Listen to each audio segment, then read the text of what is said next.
Olá, meus amigos, muito bom dia a todos vocês, sejam muito bem-vindos a essa meditação. Hoje, nesta quarta-feira da quarta semana do Tempo Comum, e no dia de hoje a gente dá seguimento a essa nossa conversa que começamos a desenvolver na segunda-feira. A gente tem falado então sobre o fato de que Jesus não vai parar na sua decisão de se revelar aos nossos corações. Ele decidiu isso e se manifesta em toda a sua história, em tudo que se manifesta em nossas vidas também. E então só tem duas atitudes: ou entregar-se, aderir à sua misericórdia, ao seu amor, conhecê-lo para amá-lo, ou rejeitá-lo. E quando a gente opta por acolhê-lo, por viver de fato em sua graça, em seu conhecimento, a intensidade com que isso acontece também é muito importante, porque senão ela gera em nós uma familiaridade que não significa intimidade. E ontem nós vimos que quando a fé é o princípio que norteia essa nossa aproximação de Cristo, ela vai gerando em nós purificação, adesão gradual, a gente vai integrando-se cada vez mais à nossa família, a igreja se faz presente e aí a gente consegue ter uma condição onde não vivemos uma familiaridade, uma proximidade distante de Cristo, mas ela se torna íntima. Foi assim então na cura da mulher hemorroísa e da menina filha de Jairo que padecia em sua casa. Então Jesus decidiu que realmente ele vai se manifestar a nós. Mas hoje nós vemos o que acontece quando essa familiaridade que nós temos com o Senhor, esse nosso conhecer, essa nossa aproximação de Cristo, ela não é guiada pela fé, mas talvez por uma curiosidade, ou ela torna-se um certo parentesco, mas não uma filiação divina, que é o que é promovida pelo batismo de verdade, né? Então, hoje a gente vai entender o risco que essa familiaridade distante de Cristo pode provocar em nossos corações. Então, rezemos pedindo ao Espírito Santo que nos ajude a compreender o que esse Evangelho pode transformar em nossa vida hoje. Estamos reunidos em nome do Pai, do Filho e do Espírito Santo. Amém. Senhor Jesus, aqui estamos na Tua presença e vos pedimos a graça, Senhor, de conhecer Tua plena vontade. Queremos sim, Senhor, saber o que essa intimidade contigo pode gerar em nosso coração, porque já somos muito íntimos de coisas estranhas, que não provêm da vossa graça, mas ela nos destrói, nos impede, nos tolhe, nos escraviza, nos amedronta. Ela nos amputa na nossa capacidade maior que é a de amar. Capacidade essa que temos apenas de vós, que é o teu Espírito mesmo que em nós nos suscita realmente a vida. Por isso, Senhor Jesus, no dia de hoje nós te pedimos que o teu Espírito nos reavive, nos reaviva para a fé, para o amor, para a tua misericórdia. Que possamos fazer um pleno reconhecimento vosso e não buscar uma mera familiaridade contigo, um conhecer curioso, ou que seja meramente afável aos nossos objetivos e interesses, mas sejamos íntimos, próximos, pois a familiaridade distante para convosco é mais distante do que aqueles que decidiram vos rejeitar. Estar simplesmente meio entregue a vós é experimentar a vida inteira como que uma meia alegria, uma meia saciedade, um meio propósito, um meio sentido. É mais doloroso ainda, porque é o sentimento de quase. É o sentimento de frustração maior, porque se experimenta um pouco da alegria de vos ter e de ser teu, mas aí se avalia plenamente a vida e se vê, eu não fui. Então, nosso Senhor Jesus, curai nosso coração para que no dia de hoje o teu Evangelho nos ensine a sermos íntimos de verdade. Estamos reunidos em nome do Pai, do Filho e do Espírito Santo. Amém. Então, meus irmãos, vamos lá. Vamos ao Evangelho de hoje, né? Que está narrado para nós em Marcos 6, versículos de 1 a 6. E aqui se diz, ó: Naquele tempo, Jesus foi a Nazaré, sua terra, e seus discípulos o acompanhavam. Quando chegou o sábado, começou a ensinar na sinagoga. Muitos que o escutavam ficavam admirados e diziam: De onde recebeu ele tudo isso? Como conseguiu tanta sabedoria? E estes grandes milagres que são realizados por suas mãos. Este homem não é o carpinteiro, filho de Maria, irmão de Tiago, de José, de Judas e de Simão? Suas irmãs não moram aqui conosco? E ficaram escandalizados por causa dele. Jesus lhes dizia: Um profeta só não é estimado em sua pátria, entre os seus parentes e famílias. E ali não pôde fazer milagre algum. Apenas curou alguns doentes impondo-lhes as mãos, e admirou-se com a falta de fé deles. Jesus percorria os povoados das redondezas ensinando. Bom, meus irmãos, primeira coisa, né? Aquilo que os homens questionavam. De onde vem tamanha proeza? De onde é que veio tanta sabedoria? De onde é que veio tanta intimidade com Deus? Essa pergunta, ela é válida. A gente precisa fazer discernimento. Tanto que é o que nos aproxima de Cristo.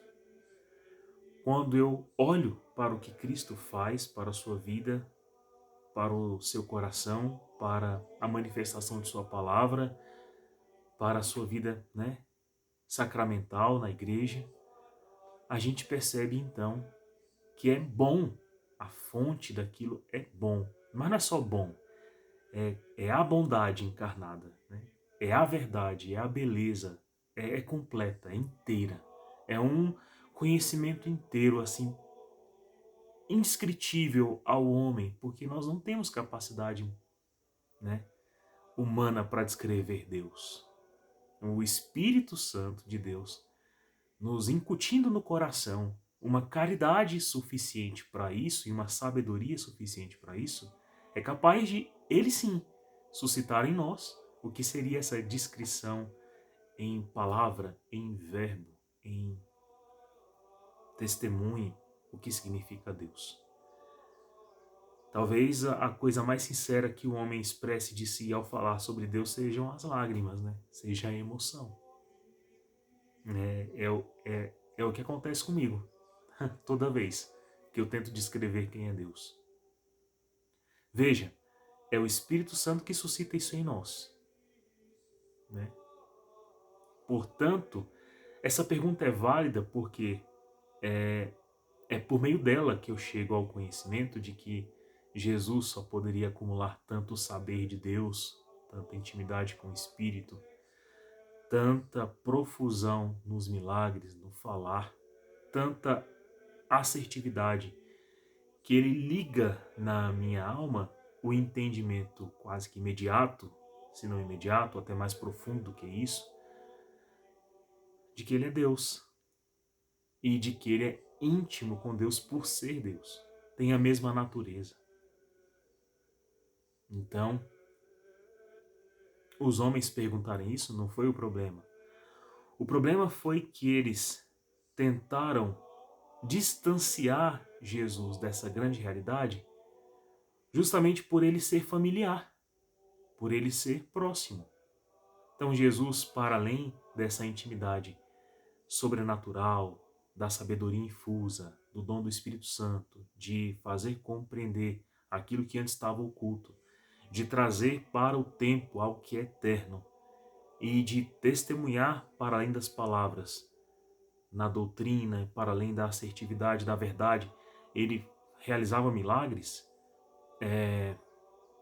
Então, para além disso, ele também é familiar, ele também é íntimo, ele também tem parentesco conosco, porque ele é homem também.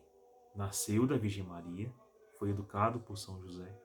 Tem aqui seus primos, né? Então aqui também tem uma leitura onde algumas pessoas não conseguem ter uma compreensão muito bem, mas esses citados, Tiago, José, Judas e Simão, todos eles têm outros pais e mães, não são filhos naturais de Maria, né? Então, só deixando claro isso. Mas Maria só teve um, que é Jesus, né? E aqui, esse homem, que é Cristo, trabalhou, falou, comeu com eles, cresceu com eles, né? Lembre-se que Deus, em sua providência, escolheu que a sua casa de ensino e de maestria fosse a de Nazaré, fosse São José e a Virgem Maria. Então, este o homem mais sábio para educá-lo, esta mulher mais sábia também para o mesmo. Então, aqui se vê então quanto que Deus quer ser familiar, né? Então, Jesus tinha primos, tinha tios, tinha avós, tinha mãe, tinha pai. Né? Jesus conviveu, conversou, comeu, brincou, rezou, né? Tudo com eles, tudo. E Jesus estava aqui em mais um momento íntimo, né?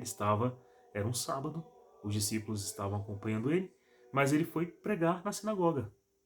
Então, eis que, com certeza então, se ele tem a palavra para pregar, para anunciar na sinagoga, para ensinar na sinagoga, é porque seu pai, São José, o ensinou a ser rabi, a ser mestre, e ele o era, tanto que já tinha seus apóstolos, e ele estava fazendo o ofício, né, de sua vida, que é essa pregação.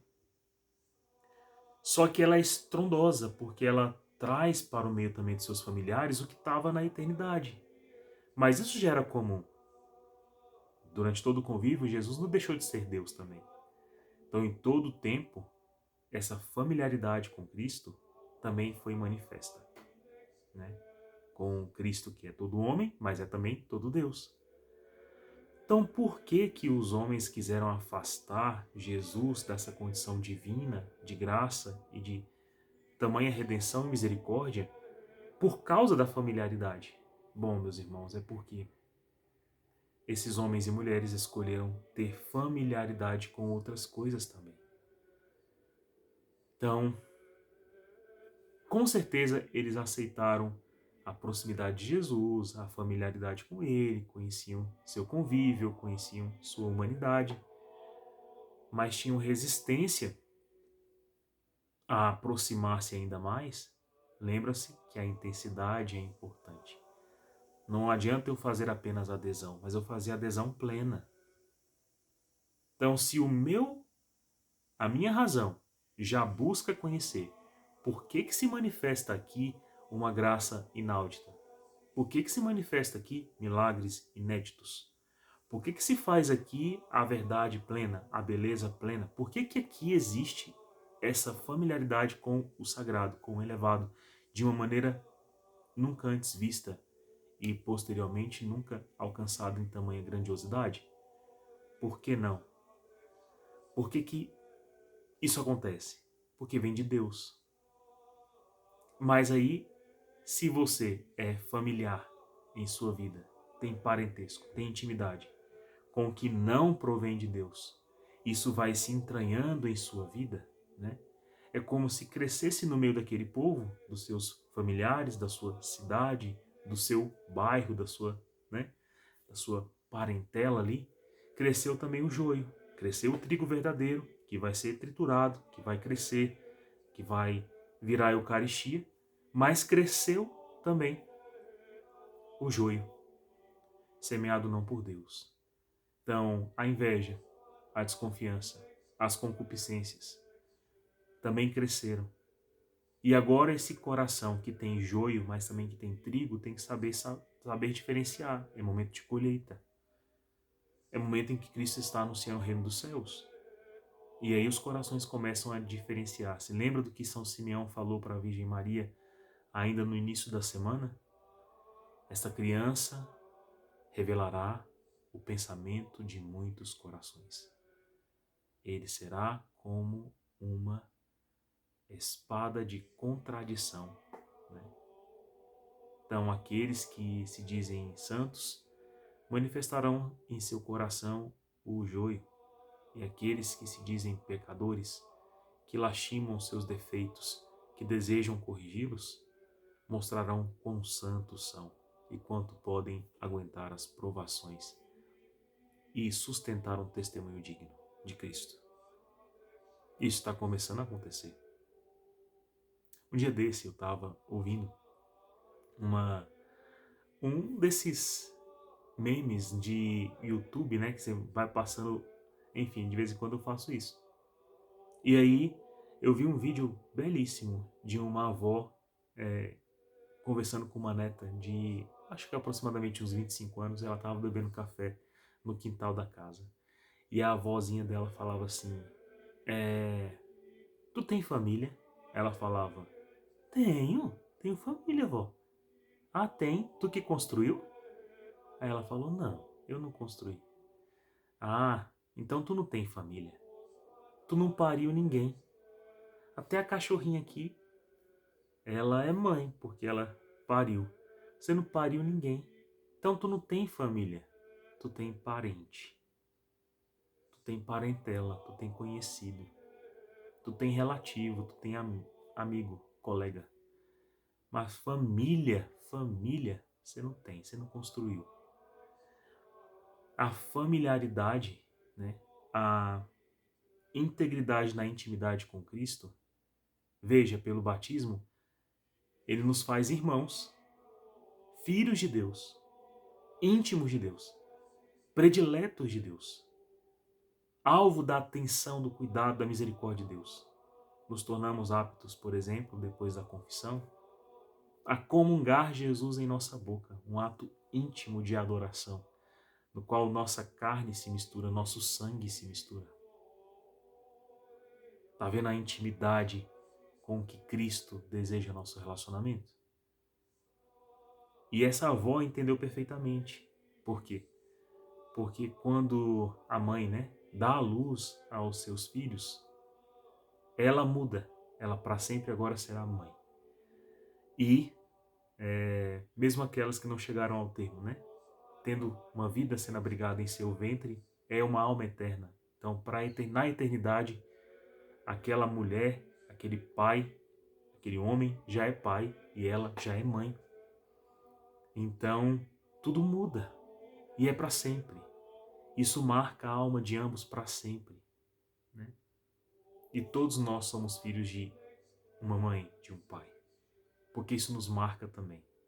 E isso é indelével, não tem como tirar, não tem como arrancar, não tem como bater o pezinho no chão e dizer assim, eu não sou, eu não sou, eu não sou, eu não sou. Não adianta, arranca isso de mim, não tem como, sabe? Não tem como. É como desistir da vida, é como desistir de ter existido. É como tentar ir no passado e apagar tudo. É como desistir, é como não ser, é vazio. Esse deve ser o nosso relacionamento com Deus. Construído. A Virgem Maria deu à luz a Cristo. São José foi seu pai. Nós somos chamados a sermos seus irmãos. Mesmo sangue, mesma carne, né? Mesma alegria pulsando em nosso coração, mesma aspiração em nossa vida, mesma sintonia, mesmo espírito, mesma vontade, mesma vocação salvífica, redentora, de curar, de anunciar, de pregar, de falar a verdade, de ressuscitar os mortos, de empenhar nosso esforço, de ser como Cristo, de ter intimidade com Ele. Olha, se eu não perder a familiaridade que eu tenho com o que é oposto,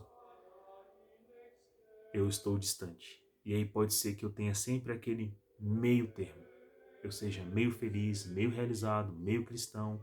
E o morno, é sempre rejeitado. Portanto, Jesus não pôde fazer milagre algum ali entre aqueles que deveriam ser mais do que só parentes. Deveriam ser íntimos por primeiro. Então, isso foi triste também. Pensa no peso que teve para a Virgem Maria e São José verem isso, né? Para a Virgem Maria que estava viva. Então, não constritemos o Espírito que nos chama a uma intimidade para com Jesus. Mares mais profundos é o nosso lugar. Deus abençoe você. Tenha um santo dia. Até amanhã.